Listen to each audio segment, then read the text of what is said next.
Welcome to Starter Pack. Today we're going to talk about 15 HTML features you probably don't know. In the last few years, front-end development has revolutionized, becoming more efficient, faster, and of course larger. The introduction of SPA frameworks have made breaking changes to web development. So we're going to dig into 15 HTML features you probably don't know about. Let's go ahead and jump in. Welcome to Starter Pack. My name is Spencer Tomlinson. I am the CEO and co-founder of CleanRouter, as well as many other products. Here are some lessons that I've learned building a successful business while challenging startup norms. My challenge is to push you to rethink startup success. Welcome to Startup Hack. All right, let's go ahead and jump into 15 HTML features that I bet you don't know. All right, so these are 15 HTML5 features that you probably don't know. We're going to talk about content editable, detail tags, data list, range, meter, progress, color picker, mark, content, block quote, and cite, abbreviation, del and ints. So we're just going to go through this whole list. I guess you could read it just as well as I can. But what we're going to do is we're going to go over this list and show you some code. Now, one of the first things to do is make sure you check out the links down below in the description because we post all of our samples, and so you'll be able to see the code, the Git repository that we're using here. And so this is the code that I'm going to be using is this Git repository, and so you'll be able to follow along with me with the code. So I definitely recommend checking out that link. Save yourselves a couple of keystrokes. So you can see there's a couple hundred lines of code here that we have in our sample today. So go check out that GitHub link, and as always, this is part of Startup Hack, and so we teach an amazing course that allows you to become a full stack developer within 3 months. So make sure you go check that out as well. So let's go ahead and dive into some of the content here. All right, the first thing we're going to talk about, speaking of content, is content editable. So in the very first part, we're going to talk about the content editable tag. So let's go ahead and fire up our debugger here. All right, now that we're getting the debugger running here, let's go take a look at what this page looks like here. So now the very first thing that you're going to say is, edit this content to add your quote. So you can see it's very simple. The block quote, content editable equals true. And in the block quote, it's an element that represents the content that is quoted from another source. So edit this content to add your own quote. So if we take a look at this, you can see that's what this looks like. So these quotes come just from calling a block quote. So pretty fancy, nothing too crazy here. Now, we can also say cite, content editable true, and write your own name here. So here we can actually, so this is where you'd show like a citation. So here's the quote, and here's how you do a citation. So that's, interesting things for some HTML here. Now, as far as details, we have a details tag with a summary and then something small enough to escape casual notice. So if we look here, we can see the details and we can see that it collapses. So something small enough to notice. So this is a really super easy way to make collapsible content that you can make an accordion just out of a very simple way of doing these here. And so very simple, and I'm going to add a couple of extra line breaks in here just to kind of get us a little bit of spacing there. Doing some old school HTML here. And so we can see that, a lot of these HTML5 tags have really come a long ways from, what these were 20 years ago. Now let's take a look here at the detail list. So we have the label that says choose your flavor, and this is for the ice cream choice.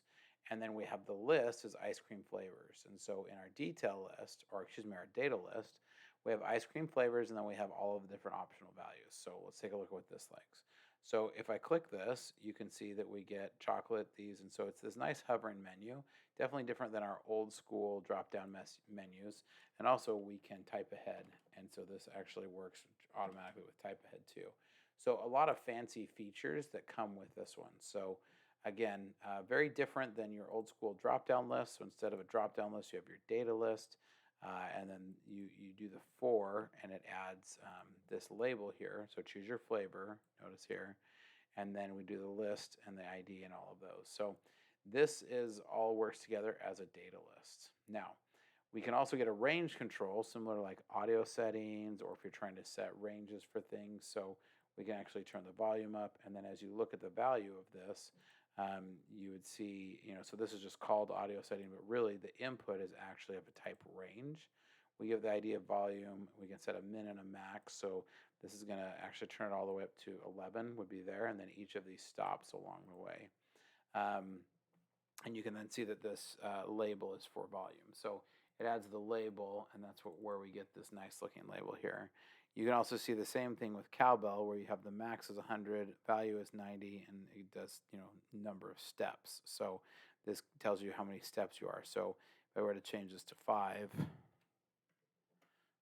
save it and reload my page here, you can see that instead now it gives you much fewer spots to, as we do these steps. So, so these are the different settings that you can do for different ranges. Now let's talk about a meter. So let's look at our meter here. So as we see this fuel level here, we can see these different type of a meter, which if you're trying to say something's 50% or 100%, or if it gets low, in this case it's file progress or fuel level. So file progress becomes a really good one to use very frequently, because we use that's our progress bar here, but we can use the same thing for progress. So this is for the progress bar, and you can see this is set here. So with JavaScript you'd be able to set these to different values very simply. So if we have 25 and we save that and relaunch this thing, we can see that it's a lot lower. So that's where you could get JavaScript to be incrementing something as you're doing like a file upload progress. The color picker, I can't tell you how many times I spent hours trying to work with the latest color picker from the expensive libraries, and and they never ever worked anyways. Color picker is beautiful that it finally comes out of the box with HTML5. It's amazing that this is all you have to do is input type color. So many hours spent with this. And one of my favorite features is the dropper, right? So I can go out to somewhere on the page and drop, and it will even find that. So this all comes as part of HTML5, which is pretty amazing and fantastic. Let's see here. So you can do the search result. So a paragraph tag, HR search result. So this is the mark content. So with the mark, you can say mark salamanders are nocturnal, da da da. So let's look here, and you can see that salamander is marked with the quotes, right? So this gives us this mark, then becomes a way for us to mark content. A block quotes and cite. So in this case, words can be like X-ray. So let's take a look at what this looks like. So we get several. Oh, right. So the several speech salamander inhabitants in North Wales, and then we have our block quotes, right? And so block quotes and cite, which is similar to what we did up here, right? Our content editable and our content editable, the cite. So now we're going to do the same thing where we have our block quote and cites, and you can see that all in action in here. So very, very handy to see that at work, and then how it can work with all of those. So now for abbreviations, you can use CSS to style your HTML. Using style sheets, you can keep your CSS presentable layer and HTML layer. This is called separation of concerns. So here's the CSS, right? And see how it's using the HTML, and then so it has like abbreviations of CSS, right? So we can see it actually spells out the CSS here. So an abbreviation, you can see that it's highlighting the abbreviation part, and so that gives you the italicized. Next, you can say delete and insert. So I apologize for the delay. This is delete and this is insert. You can see that delete shows a strike through, and wizard shows never late. So these allow you to so this gives you an underline, this gives you a strike through using CSS. Now with the output, we can actually say form on input, and it's actually running a little piece of JavaScript here. And then on the input is type number, and so we can, this actually forces us to not be able to type anything in here. So with that little bit of JavaScript, by saying type equals number, it's actually forcing it to to only allow a number. and then also the output. You notice this input and output tags, which is pretty crazy. So this actually gives it so that we can do input automatically into the form, and so then it will do the output is, for A, B. And so, this is pretty amazing that it's doing all of this. So 5 times 5, 8 is 40. So it's doing all of this with HTML and no JavaScript. We're doing the X value for parsing to make sure we parse this. But because these are number types, we should never be able to get a value in there. The next one that we can do is hidden. We can use different approaches, such as using opacity, visible equals hidden, and all of this. But now we can actually do dev just hidden and literally throw the hidden tag on here. And so instead of the old school ways, we'll be able to just see this. And so if I take that off, save it, reload, so now you can see that what we hid. So, easy used to always be like block equals true, visibility hidden. And so these were always, different ways, and now there's just simply a hidden tag. With the time, you no longer need to have JavaScript to run your time anymore.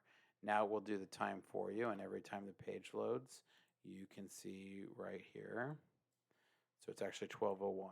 It's actually it's using a UTC time, or that's the time that we typed in here. So we can use that date time instead, and we'll automatically format it. So the next assemble meeting is postponed until this. And then lastly, we've got audio controls. We have both. This handles both MP3 and waves by default. And so in the same folder as this file here, you can see I have a wave file and an MP3 file. And so as long as it does this, the browser actually now plugs in all the audio controls you need. That's the starter pack theme music. So you can see all of those audio controls now come out of the box. So anyways, this was kind of a little dry. There's not a ton to show here, and it was a little, but hopefully you found something in this HTML course a little interesting, and hopefully it's given something that's helpful. I know here at Starter Pack we work really hard to try to provide great content for you guys. One of the things is that Starter Pack we do teach HTML, CSS, JavaScript, and we also teach Angular. So if you're interested in this stuff, I would definitely say, you probably want to dive into learning Angular. And so we here at Starter Pack do offer an amazing coding bootcamp that allows you to become a full stack developer in just under 3 months. And you can dive in and start building a great career.